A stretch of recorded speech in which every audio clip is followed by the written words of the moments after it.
మహిళల కోసం central bank of India ఇప్పుడు మీకు అందిస్తోంది గృహ రుణం అతి తక్కువ వడ్డీ రేట్లకే ప్రత్యేక సెంటు గృహలక్ష్మి. పూర్తి వివరాలకు వెంటనే సంప్రదించండి 18003030.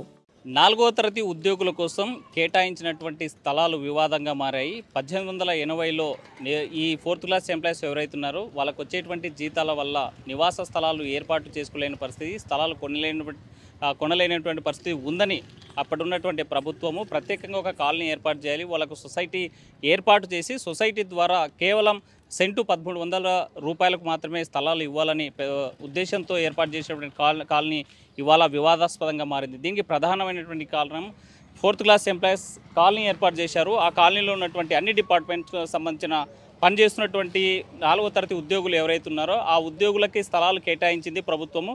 మనం ప్రస్తుతం ఆ 4th క్లాస్ ఎంప్లాయీస్ కాలనీకి సంబంధించినటువంటి ఈ కాలనీలో ఉన్నాము. ఇక్కడ ఉన్నటువంటి బిల్డింగ్స్ అన్ని చూసినా లేకపోతే ఈ కాలనీలో ఉన్నటువంటి ఏ ఇల్లు చూసినా సరే కబ్జాలను, అదేవిధంగా కొంతమందికి అక్రమ రిజిస్ట్రేషన్లు చేశారు. మరి దీంట్లో నాన్ ఎంప్లాయీస్కి ఇవ్వడంతో ఆందోళన చెందుతున్నారు. నిజమైనటువంటి ఎంప్లాయీస్ ఎవరైతే ఉన్నారో ఆ ఎంప్లాయీస్కి అన్యాయం జరిగింది. వారి ద్వారా కేవలం సభ్యత్వ రుసుము మాత్రమే కట్టించుకొని కేటాయించాల్సినటువంటి స్థలాలు కేటాయించలేదని పెద్ద ఎత్తున ఆందోళన చేస్తున్నారు, ఆవేదన వ్యక్తం చేసేటువంటి పరిస్థితి అయితే కనిపిస్తుంది. అయితే 1880లో ఏర్పాటైనటువంటి ఈ సొసైటీలో అక్రమదారులు దూరారు. దీంట్లో సొసైటీలో ఉన్నటువంటి సభ్యులంతా కూడా సభ్యులు అక్రమ రిజిస్ట్రేషన్ చేస్తున్నారు. నాన్ ఎంప్లాయీస్కి ఈ స్థలాలు కేటాయించేటువంటి పరిస్థితి ఉంది అని ఆవేదన వ్యక్తం చేశారు. ఒకవైపు ఎంప్లాయీస్ సంబంధించినటువంటి సభ్యులంతా కూడా న్యాయ పోరాటం చేస్తూ ఉన్నారు. మరోవైపు వారు సంబంధించినటువంటి వారసులు అంటే 80లో కేటాయించినటువంటి స్థలాలు ఏవైతే ఉన్నాయో ఆ స్థలాలు సంబంధించినటువంటి రిజిస్ట్రేషన్ చేసుకున్నటువంటి వారంతా కొంతమంది చనిపోయినటువంటి వారసులు కూడా ఇప్పటికీ పోరాటం కొనసాగించేటువంటి పరిస్థితి కనిపిస్తుంది. ఈ ప్రాంతంలో మాకు న్యాయం చేయండి అని వీధికెక్కి పోరాటాలు చేసేటువంటి పరిస్థితి. మరోవైపు కనిపించినటువంటి ఆఫీసర్ని కూడా అడుగుతా ఉన్నా కూడా ఏ ఒక్కరు స్పందించినటువంటి పరిస్థితులు అయితే కనిపిస్తున్నాయి. అసలు ఈ సొసైటీలో ఏం జరుగుతుంది, ఆ సొసైటీ ముసుగులో జరిగేటువంటి అక్రమాలు ఏంటి అనేటువంటి అంశం మీద మాట్లాడడానికి కొంతమంది మనతో ఎంప్లాయీస్ సంబంధించినటువంటి వారసులు, వాళ్ళ ఓల్డ్ ఎంప్లాయీస్, రిటైర్ అయినటువంటి ఎంప్లాయీస్ ఉన్నారు. సార్ చెప్పండి, అసలు ఈ 4వ తరగతి ఉద్యోగుల్లో ఏం జరుగుతుంది, ఇక్కడ ఉన్నటువంటి స్థలాల్లో ఎలాంటి అక్రమాలు జరుగుతుంది? సార్, ఈ 4వ తరగతి ప్లాట్లు అనేటివి అప్పట్లో ఉన్న బీద ఉద్యోగస్తులు 4th క్లాస్ ఎంప్లాయీస్ లక్షలు పెట్టి, వేలు పెట్టి, డబ్బులు పెట్టి స్థలాలు కొనలేరు కాబట్టి వాళ్ళకి తక్కువ ధరలో ఒక సొసైటీగా ఫామ్ అయ్యి ఆ సొసైటీ నుంచి రిజిస్టర్ చేసుకోవాల్సిందిగా ఉంది సార్. ఇక్కడ ప్లాట్ ఉండాలంటే must and should 4th class ఎంప్లాయీగా అయి ఉండాలి. That ₹15.25, that ₹1300 in the year of 1980లో కట్టి ఉండాలి. అటువంటి సభ్యుడికే స్థలం కేటాయించాలని ఉంది. కోఆపరేటివ్ బైలా సెక్షన్ 36 కూడా అదే చెప్తుందండి.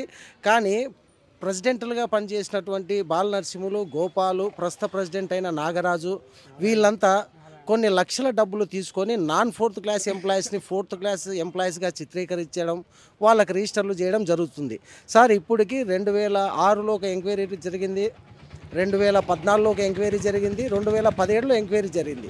ఆ ఎంక్వైరీలు 3 ఎంక్వైరీలు కలిసి మొత్తం 350 ప్లాట్లు అన్యాక్రాంతంగా నాన్ మెంబర్లకు రిజిస్టర్లు అయినాయని ఎంక్వైరీ రిపోర్ట్ వెల్లడించినా కూడా వారి మీద ఇంతవరకు దానికి సంబంధించిన శాఖ అయినటువంటి కోఆపరేటివ్ డిపార్ట్మెంట్ వాళ్ళ మీద ఏ ఒక్క యాక్షన్ కూడా తీసుకోలేదు సార్. కాబట్టి సంవత్సరానికి ఈ ఇల్లీగల్ రిజిస్ట్రేషన్స్ పెరుగుతూనే ఉన్నాయి. కాబట్టి ఇమ్మీడియట్లీగా ఎవరైతే అక్రమ రిజిస్టర్లు చేసినారో, అక్రమ మెంబర్లుగా నమోదు చేసుకున్నారో వాళ్ళ మీద వెంటనే క్రిమినల్ కేసులు బుక్ చేసి మా బాధ్యతలందరికీ న్యాయం చేయవలసిందిగా కోరడమైనది. అంటే మీరు 4th క్లాస్ ఎంప్లాయీస్ కాదు, మీకేంటి సంబంధం? అంటే నేను మా father original 4th class employee అండి. మేము కోర్టులో కేసు వేసి 2018లో మేము కేసు గెలిచడం కూడా జరిగింది. 2018లో కోర్టు జడ్జిమెంట్ నాకు వచ్చినా కూడా ఇంతవరకు మా ప్లాటు మాకు కేటాయించలేదు. దీనికి మెయిన్ కారణం ప్రస్తుత ప్రెసిడెంట్లు అయినటువంటి నాగరాజు గారు మరియు ప్రీవియస్ ప్రెసిడెంట్లు అయినటువంటి బాలనరసింహులు, గోపాలు. అంటే మీకు ఆల్రెడీ కోర్టు ఆదేశాలు ఇచ్చింది, మీరు మీ స్థలాల్లో వెళ్ళండి అని చెప్పింది. ఎందుకు వెళ్ళలేని పరిస్థితి? అంటే పోలీసులను ఆశ్రయించలేదా? పోలీసులను ఆశ్రయిస్తే ఇది సివిల్ పంచాయతీ, మీరు కోర్టుకు పోండి అంటున్నారు. కోర్టుకు పోయిన వాళ్ళని కూడా పోలీసు వాళ్ళు కూడా పోలీసు వాళ్ళ నుంచి అయితే మాకు ఎటువంటి సహకారం అయితే లేదు సార్. మరికొంతమంది ఉన్నారు. సార్ చెప్పండి, మీకు ఎలాంటి అన్యాయం జరుగుతుంది, ఏం జరుగుతుంది ఇక్కడ? నా పేరు కుమారస్వామి. నేను 1981లో అటెండర్గా జిల్లా వైద్య ఆరోగ్య శాఖలో జాయిన్ అయినాను. అప్పట్లో 1923 సంవత్సరంలో మా యొక్క జీతాలు తక్కువ ఉన్నందున పేద ఉద్యోగస్తులకు ప్రభుత్వము ఇల్లు లేని వారికి ఇల్లు కట్టుకున్న దానికి ప్లాట్లు ఇవ్వడం జరిగింది. దాని ప్రకారంగా మేము 1300 రూపాయలు కట్టి రిజిస్టర్ చేసుకున్నాము మా పేరు మీద. దాని తర్వాత సొసైటీ వాళ్ళు ప్రెసిడెంట్లు మారుతూ వస్తూ నా యొక్క ఫ్లాట్ను ఇతరులకు రిజిస్ట్రేషన్ చేస్తారు. వాళ్ళని ఎన్నిసార్లు అడిగినా చేస్తామని చెప్తూ కాలేపన చేసినారు తప్ప తర్వాత ఆయన చనిపోయినాక ఇద్దరు ముగ్గురు మారినా కానీ ఎవరు పలకటం లేదు. దీనికి సంబంధించి కలెక్టర్ గారిని, జాయింట్ కలెక్టర్ అందరిని కలిస్తే కలెక్టర్ గారు మేడం గారు జాయింట్ కలెక్టర్ ఒకటే చెప్పారు, సొసైటీ మెంబర్గా మొట్టమొదటి ఎవరైతే రిజిస్ట్రేషన్ చేసి ఉంటారో వాళ్ళకి హక్కు, మీ యొక్క ప్రమేయం లేకుండా దాన్ని అమ్మడం కానీ చేంజ్ చేయడం కానీ ఇంకోరికి ఇవ్వడం కానీ ఇంకోరికి రిజిస్ట్రేషన్ చేయడం కుదరని చెప్పింది. ఆ విషయం పెట్టుకొని డిఎల్సీ కోఆపరేటివ్ గారికి ప్రస్తుత ప్రెసిడెంట్ గారి చుట్టూ తిరుగుతూ మా చెప్పులు అరుగుతున్నాయి తప్ప వాళ్ళు ఏం స్పందించడం లేదు. కాబట్టి మేము ఖచ్చితంగా మా ప్లాట్లలో మేము జరబడడానికి నిర్ణయం తీసుకున్నాం. అంటే సొసైటీకి కొన్ని అధికారాలు ఉంటాయి, అక్కడ ఉన్నటువంటి కమిటీ సభ్యులు కొత్త వాళ్ళకి ఇవ్వాలన్నా కూడా కమిటీ అమెండ్మెంట్ చేసి తీసుకోవచ్చు కదా, వాళ్ళ ఆ రైట్ కమిటీకి ఉంది కదా. ఆ కమిటీ రైట్ లేదు. సొసైటీ యాక్ట్ ప్రకారంగా మొట్టమొదటి ఎవరికైతే రిజిస్ట్రేషన్ ఉంటుందో అతని ప్రమేయం లేకుండా సొసైటీ వాళ్ళు చేసేదానికి లేదు, ఎటువంటి పరిస్థితుల్లో చేయడానికి లేదు. మీ అభిప్రాయం ఏమైనా అడిగారా? అని అడిగాము, మమ్మల్ని అడగలేదు. వాళ్ళు మా కన్సల్ట్ లేకుండా వాళ్ళతో వాళ్ళు చేసుకుంటున్నారు. వాళ్ళు సొసైటీ మెంబర్ ప్రెసిడెంట్ అయినంత మాత్రాన వాళ్ళకి ఏ హక్కు ఉంది? మేము మెంబర్గా మేము ఉన్నాం, డబ్బులు కట్టాం, 83లో డబ్బులు కట్టాం. వాళ్ళు ఇష్టం వచ్చిన వాళ్ళకి చేసుకుంటూ పోతారు. ఎట్లా అవుతుంది? అది కుదరదు. అది మేమైతే దాంట్లోకి ప్లాట్లకు జరగడానికి సిద్ధంగా ఉన్నాం. ఏమిటికి న్యాయ పోరాటమైనా సరే కలెక్టర్ ఆదేశంతో ఏం చేయడానికి మేము రెడీగా ఉన్నాం. అంటే 4 దశాబ్దాలుగా మీ పోరాటం కొనసాగుతుంది. ప్రెసిడెంట్ చుట్టూ తిప్పుకుంటున్నారు, చేస్తాం అది ఇదని చెప్తా ఉన్నారు తప్ప చేయలేదు. అంటే జిల్లా కలెక్టర్లు కానీ వీళ్ళు అడిగారా? వీళ్ళు ఏం చెప్పారు? అధికారులు చెప్పారు, సొసైటీ యాక్ట్ ప్రకారంగా ఎవరికైతే మొదట కేటాయించబడిందో వాళ్ళకి హక్కుదారులు, వాళ్ళ సంతకం లేకుండా వాళ్ళ అనుమతి లేకుండా మీరు అమ్మడానికి కానీ వేరే వాళ్ళు సొసైటీ వాళ్ళు అమ్మడానికి కూడా లేదని చెప్పింది. అవసరమైతే సొసైటీ మెంబర్స్ మీద క్రిమినల్ కేసు కూడా బుక్ చేస్తామని జాయింట్ కలెక్టర్ స్వచ్ఛంగా చెప్పారు. రైట్. ఇటీవల కాలంలో ఈ మధ్య కాలంలో ఏమన్నా మీరు జేసీని కానీ ఇక్కడ ఉన్నటువంటి అధికార యంత్రాంగం ఏమైనా కలిసారా? మేము ప్రెసిడెంట్ గారిని కలిసాం సార్. ఒక బాలనరసింహుల అనే అతనికి వాళ్ళ ఫ్యామిలీ మెంబర్స్ 10 నెంబర్లు ఎట్లా చేస్తారు సార్? వాళ్ళ ఫ్యామిలీ మెంబర్స్లో 10 వాళ్ళ ఇంట్లోనే 10 ప్లాట్లు సార్, 10 ప్లాట్లను రిజిస్ట్రేషన్ చేసినారు సార్. అందులో మేము ముగ్గురం ఉన్నాం సార్, ముగ్గురు బాధితులం ఉన్నాం, అందరం ఉన్నాం దాంట్లో బాధితులు. 10 మందికి ఏ విధంగా చేస్తారు సార్? ఒక ప్రెసిడెంట్ అయితే చేసేస్తాడా? ఇష్టాసారంగా చేసుకుంటాడా? అది దుర్వినియోగం కదా అధికారం సార్. అది అంటే అందరూ మీ సొసైటీ సభ్యులే అందరూ కలిసి మా కోసం కష్టపడ్డాడని చెప్పి మానవతా దృక్పథంతో ఇచ్చారనేటువంటిది వాళ్ళ వాదన. అది లేదు సార్. అది మానవతా దృక్పథం అంటే ఫ్యామిలీ మెంబర్స్ అందరినీ కలుపుకొని చేసుకోవాలి. ఏదో ఒకళ్ళు ఇండివిజువల్గా చేసుకొని వాళ్ళు ఇష్టాసరంగా చేసుకుంటే అది ఎట్లా అవుతుంది సార్? ఇప్పుడు మన జాయింట్ కలెక్టర్ మేడం గారు కూడా చెప్పారు, ఇప్పుడు పర్సనల్ ఫస్ట్ ఎవరికైతే రిజిస్ట్రేషన్ చేశారో వాళ్ళకే చేసేయండి, వాళ్ళ ఇవి నాన్ నెంబర్స్ని మొత్తం క్యాన్సిల్ చేసి పడేసేయండి అనేసి వాళ్ళకి ఇచ్చారు. కానీ ఇంతవరకు సమాధానం లేదు వాళ్ళకు.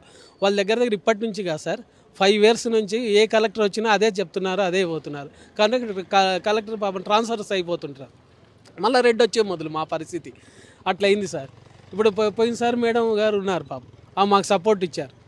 ఒరిజినల్ క్యాండిడేట్స్ను తీసుకొని మిగతా వాళ్ళని అబాలిష్ చేయండి మీరు అని చెప్పారు. మళ్ళీ మేడం గారు అట్లా వెళ్తాగానే మళ్ళీ యథాప్రకారం డిమాండ్ చేస్తున్నారు సార్. ప్రతి ఒక్కటి ఫ్లాట్లకు ఇంత ఇస్తాము. ఈసారి లాయర్ ఆయన 7 లక్షలు డిమాండ్ చేసినారు. అంటే ఎందుకోసం 7 లక్షలు? ఎందుకంటే ఆయన రిజిస్ట్రేషన్ చేయాలా, మా ప్లాట్ మాకు రిజిస్టర్ చేయడానికి కూడా డిమాండ్ చేస్తుంటే ఇంకా ఏ విధంగా సార్ అట్లా చెప్పండి. ఆల్రెడీ ఇప్పటికీ అన్యాయం జరుగుతుంది, 4 దశాబ్దాల నుంచి ఇబ్బంది పడుతున్నారు, మీకు ఎలాంటి న్యాయం కావాలి? సార్ నా పేరు దిమ్మె చెంచు నాగన్న, నేను ఎస్సీ ఎస్టీ లీడర్ను. కానీ 2014 నుంచి మా వాళ్ళ కోసం పోరాడుతున్నాను, మా ఎస్సీల కోసం. కానీ నేను తిరగని లేదు, నాకు ఎన్ని లెటర్లు ఇచ్చినారు, ఎవరిగా న్యాయం చేయలేదు. ప్రస్తుత డీసీఓ గారికి కోట్లాడు కూడా తెచ్చిచ్చిన, రేపు అని చెప్పి మభ్య పెట్టి నిన్న వాళ్ళకే సపోర్ట్ చేస్తూ అందరినీ జమ చేసినాం సార్. ఇక్కడ దెబ్బ చూడు, ఫస్ట్ ఎంక్వైరీలో 273 ప్లాట్లు ఫ్రాడు, మళ్ళీ నెక్స్ట్ వచ్చేసి 137, మళ్ళీ నెక్స్ట్ వచ్చేసి 150, మళ్ళీ 266, 10 ప్లాట్లు ఇవన్నీ చేస్తే దగ్గర 150 కోట్ల ప్రాపర్టీది. అదంతా అన్యాయకరంతమైంది. ఆ రోజు 80లో ఒక్కొక్కళ్ళు 1300 కట్టాలంటే 3 నెలల జీతం కూడా సరిపోతారు వీళ్ళకు బీదలకు. దాని మీద పోరాడుతున్నాము. ఒక్కటి నమ్మకం వచ్చింది సార్ మాకు, జాయింట్ కలెక్టర్ మేడం గారు మాకు ధైర్యం ఇచ్చింది. ఆమె కోసం ప్రాణానికైనా మేము తగనికి రెడీగా ఉన్నాం సార్. ఇప్పుడు కలెక్టర్ గారిని కలిసిన కలెక్టర్ గారు కూడా ఆమెకు అప్పచెప్పినారు. మేము ఆమె నమ్మకం మీద ఈరోజు మా ప్లాట్లు లేకపోతాము, కోర్టు గీట్లు జామ్తున్నాయి. అది సార్. ప్రజా పరిరక్షణ కమిటీగా మీరు కొంతకాలం నుంచి ఉద్యమం చేస్తున్నారు, వీళ్ళ బాధలు ఏంటి, మీరు ఏం చేయబోతున్నారు? 4వ తరగతి ఎంప్లాయీస్ వీళ్లకు 80 ఎకరాల 20 సెంట్లు ప్రభుత్వం మంజూరు చేసింది 1980లో.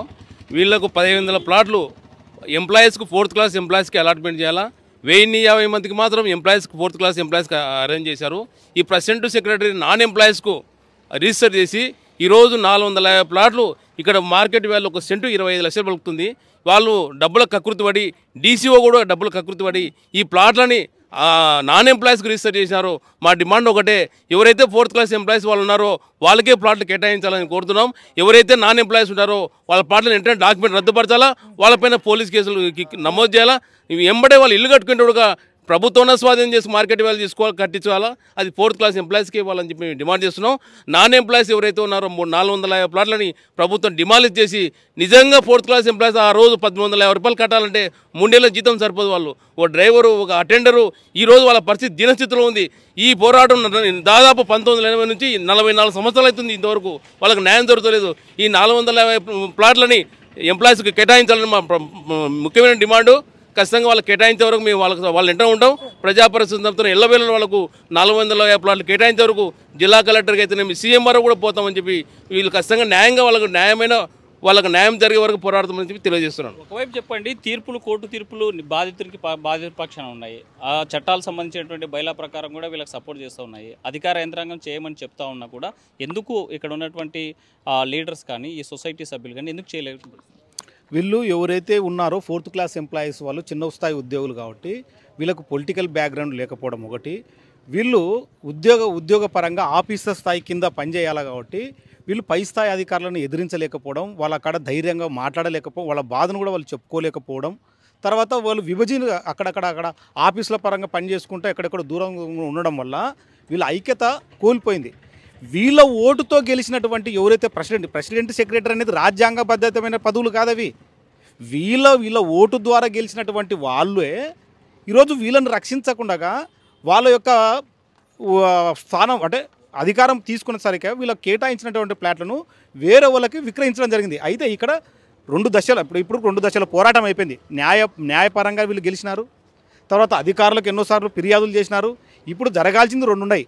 ఎందుకంటే సామ భేద దండోపాయం, లాస్ట్కు ఏది కూడా దక్కకపోతే దండోపాయం ద్వారానన్నా సరే వాళ్ళ ప్లాట్లను వాళ్ళు దక్కించుకోవడానికి ఈరోజు సిద్ధపడుతున్నారు.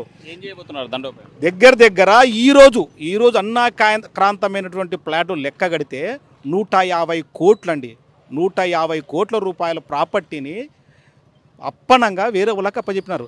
ఆ వచ్చినటువంటి డబ్బులతో ఆఫీసర్లని కొంటున్నారు. ఎంతమందిని కొంటున్నారు? ఎన్ని ఆఫీసర్లు? 40 ఏళ్ళ నుంచి కొంటనే ఉండరు, వీళ్ళు అమ్ముతూనే ఉండరు. కాబట్టి మేము మొదట విడతగా ఏవైతే ఖాళీ ప్లాట్లు ఉన్నావో దాంట్లోకి నెంబర్స్ వారీగా ఆ యొక్క ఓనర్ల పరంగా మేము చేరిపోతాం. తర్వాత ఎవరైతే ఇల్లు ఖాళీ చేయకపోతే ఖచ్చితంగా జేసీబీలతో ఆ ఇల్లు కూలగొడతాము. ఇంతవరకు దీన్ని పరిరక్షించాల్సినటువంటి బాధ్యత 3 టౌన్ పోలీస్ స్టేషన్ వారు ఉంది. కానీ 3 టౌన్ పోలీస్ స్టేషన్ వారు అన్యాయస్తులకు, దుర్మార్గులకు ఇప్పటి వరకు సపోర్ట్ చేసుకుంటూ వచ్చినారు. ఇక మీదట అవి చెల్లవు. కాబట్టి ఖచ్చితంగా ప్రభుత్వం చొరవ తీసుకొని, ప్రభుత్వాలు మారుతున్నాయి, పాలకులు మారుతున్నారు, కానీ వీళ్ళ బ్రతుకులు మారడం లేదు. వీళ్ళకు జరగాల్సిన న్యాయం మాత్రం ఇప్పటి వరకు జరగలేదు. కాబట్టి ప్రజా పరిరక్షణ తరపున వీళ్ళ న్యాయమైన డిమాండ్ కోసం దేనికైనా పోరాడతాం, ఎంత దూరమైనా పోతామని చెప్పేసి మేము చెప్తున్నాం. ప్రజా పరిరక్షణ సమితి ఆధ్వర్యంలో పెద్ద ఎత్తున ఆందోళన కార్యక్రమం చేస్తున్నారు. ఈ 4 దశాబ్దాల నుంచి తమ కేటాయించినటువంటి స్థలాల కోసము వాళ్ళ యొక్క వారసులు ఉద్యమం చేసేటువంటి పరిస్థితి అయితే కనిపిస్తుంది. ఈ సొసైటీలో జరిగేటువంటి అక్రమాలకు కంపల్సరీగా కళ్ళెం వేయాల్సిందే, బాధితులకు న్యాయం చేయాల్సిందే అని చెప్పి ప్రజా పరిరక్షణ కమిటీతో పాటు ప్రజా సంఘాలు కోరేటువంటి పరిస్థితి అయితే స్పష్టంగా కనిపిస్తుంది. వీడియో జర్నలిస్ట్ చంద్రశేఖర్తో హుసేన్, RTV, కర్నూలు. మరిన్ని వీడియోస్ కోసం ఛానల్ ని సబ్స్క్రైబ్ చేయండి. లేటెస్ట్ అప్డేట్స్ కోసం వాట్సాప్ ఛానల్ ని ఫాలో చేయండి. అండ్ లింక్ డిస్క్రిప్షన్ లో ఉంది.